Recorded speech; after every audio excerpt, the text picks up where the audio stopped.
Ce matin, j'ai vu une personne comme une autre, mais hélas, elle ne l'était pas pour tout le monde.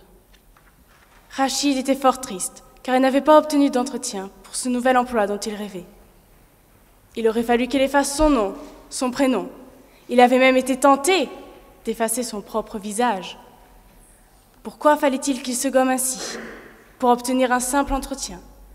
Un fantôme, c'est ce qu'on lui demandait d'être? Pourquoi ne trouvait-il pas de travail? Parce que son nom ne sonnait pas bien? Parce qu'il ne sonnait pas comme celui d'un bon Français? Un Georges Dubois aurait-il eu plus de chance? Hélas.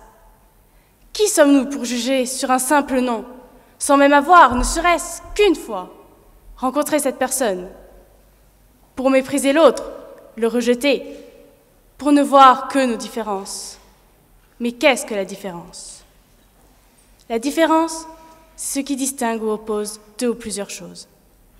Dans nos sociétés, on entend la différence comme un synonyme de marginalité qui conduit aux inégalités, à la discrimination et au fanatisme. Je ne supporte pas de voir tous ces pays développés qui se disent non racistes mais dans lesquels la discrimination persiste. Je suis indignée que certaines personnes soient encore dévisagées à cause de leur particularité physique ou de leur religion. Je suis outrée par le drame de Ferguson aux États-Unis et que l'on puisse encore tuer quelqu'un pour sa couleur de peau. Je suis profondément scandalisée par l'attentat commis contre les dessinateurs de Charlie Hebdo. Pourtant, tous les êtres humains naissent libres et égaux en droit et en dignité, comme il est inscrit dans la Déclaration universelle des droits de l'homme de 1948. Où sont passées nos valeurs? Cela ne dira-t-il personne que tout le monde fasse comme si de rien n'était? Que ces gens-là, à cause de leur couleur de peau, de leurs origines, ne partent pas tous sur un même pied d'égalité? Trouvez-vous ça juste?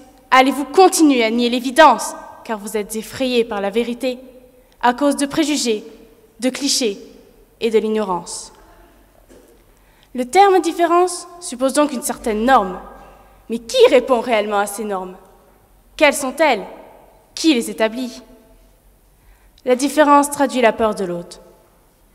Cela entraîne des discriminations, du repli sur soi et conduit même à la violence et à la guerre. Laissons-nous guider par ces hommes et ces femmes qui ont lutté contre ces discriminations. Ils ont contribué, et ils contribuent chaque jour à changer le regard que l'on peut avoir les uns sur les autres. Suivons le modèle de Malala, jeune fille pakistanaise, prix Nobel de la paix, qui lutte pour les droits des femmes. Suivons le modèle de Gaston Monnerville, petit-fils d'esclave, qui a protesté contre les premières mesures discriminatoires qui frappèrent les Juifs, les Arabes et les hommes de couleur en France dans les années 1940. Suivons le modèle de Martin Luther King, pasteur noir afro-américain, qui a lutté contre la discrimination aux États-Unis dans les années 1960. Suivons le modèle de Nelson Mandela, qui a lutté contre l'apartheid en Afrique du Sud et qui est devenu le premier président noir de la nation arc-en-ciel. Vivre ensemble, nous le faisons tous les jours, dans tous les pays du monde. Nous sommes amenés à partager un même espace, dans la famille, dans l'immeuble, dans la rue, à faire nos courses dans les mêmes magasins, à fréquenter les mêmes écoles, à utiliser les mêmes lignes de transport. Nous sommes tous différents, mais ces différences doivent nous permettre de nous enrichir. Nous assimilons trop souvent ces différences à des obstacles, nous empêchant de vivre ensemble, alors que nous sommes riches de nos différences.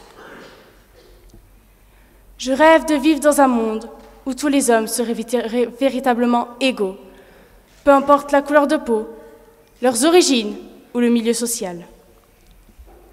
Je rêve de vivre dans un monde où la paix serait possible. Je rêve de vivre dans un monde où les libertés seraient respectées. Ce monde serait bien meilleur si nous faisions tous un effort pour être un peu moins durs les uns envers les autres. Si nous prenions juste 5 minutes pour reconnaître la beauté de chacun, plutôt que de nous attaquer sur nos différences. Ce n'est pas facile, mais c'est la seule manière de vivre ensemble. Détruisons les murs qui nous divisent, non pas avec des armes, mais avec des dessins et avec des mots. Merci.